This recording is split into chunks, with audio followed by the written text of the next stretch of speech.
Praise lord. దేవాతి దేవునికి వందనాలు.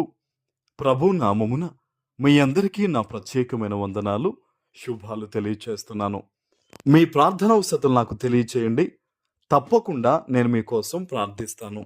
ఈ దినము కొరకు ఏర్పాటు చేయబడిన దేవుని వాగ్దానము జకర్యా గ్రంథము 9వ అధ్యాయము 16వ వచనము. నా జనులు యెహోవా దేశములో కిరీటమందలి రత్నముల వలె ఉన్నారు గనుక కాపరి తన మందను రక్షించున్నట్లు వారి దేవుడైన యెహోవా ఆ దినమున వారిని రక్షించును. దేవుని నామానికి మహిమ కలుగునుగాక.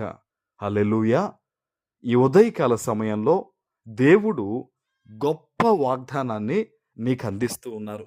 ఆయన అంటున్నారు కదా, నా జనులు యెహోవా దేశములో కిరీటమందలి రత్నము వలె ఉన్నారు గనుక.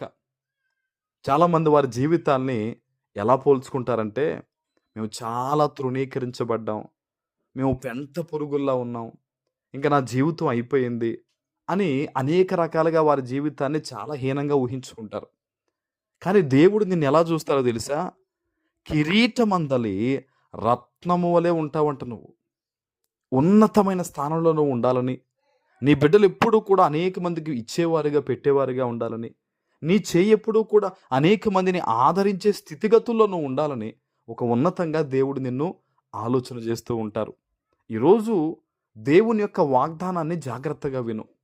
నువ్వు అడుగు వాటికంటే, ఊహించు వాటికంటే అత్యధికంగా ఇస్తాను అని చెప్పి దేవుడు చెప్పాడు కదా. నీ ఊహ ఎల్లప్పుడూ కూడా మంచిదై ఉండాలి. నీ ఆలోచన ఎల్లప్పుడూ కూడా చక్కనిదై మంచిదై ఆలోచన చెయ్యాలి. అప్పుడే నువ్వు ఊహించే ఆ మంచి ఊహకు తగినట్టుగా దేవుడు అద్భుతమైన కార్యాన్ని నీ పట్ల చేస్తారన్నమాట. హల్లెలూయా. ప్రభు చెప్తున్న మాట చూడండి, రత్నము వలె ఉన్నారు గనుక కాపరి తన మందను రక్షించున్నట్లు. కాపరి తన మందకు ఏం పెడతాడండి? ప్రాణం పెట్టి రక్షిస్తాడు. అదే జీతగాడు భయపడిపోయి పారిపోతాడు ఏదన్నా క్రూర మృగం వస్తే గనక. ఈరోజు సజీవుడైన దేవుని కాపుదల్లో నువ్వు ఉన్నావా?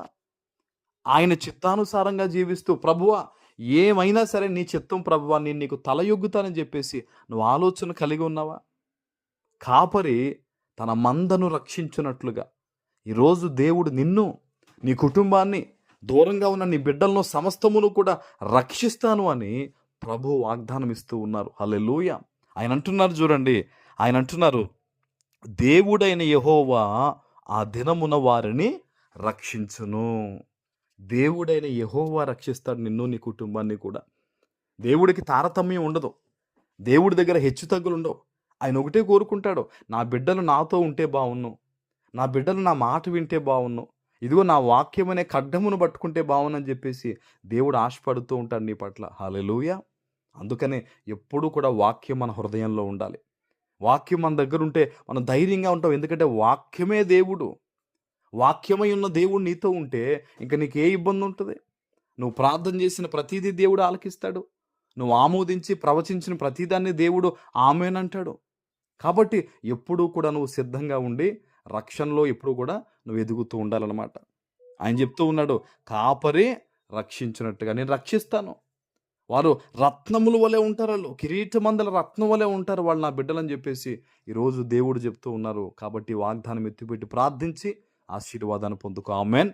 ప్రార్థన చేసుకుందాం. పరిశుద్ధుడు అయిన మా తండ్రి, ప్రేమ కలిగిన ప్రభువా, మీకు వందనాలు. ఈ ఉదయకాల సమయంలో మీరు ఇచ్చిన గొప్ప వాగ్దానము ప్రతి బిడ్డ జీవితంలో నెరవేర్చి స్థిరపరచమని యేసు నామమున ప్రార్థిస్తున్నాను తండ్రి. ఆమేన్.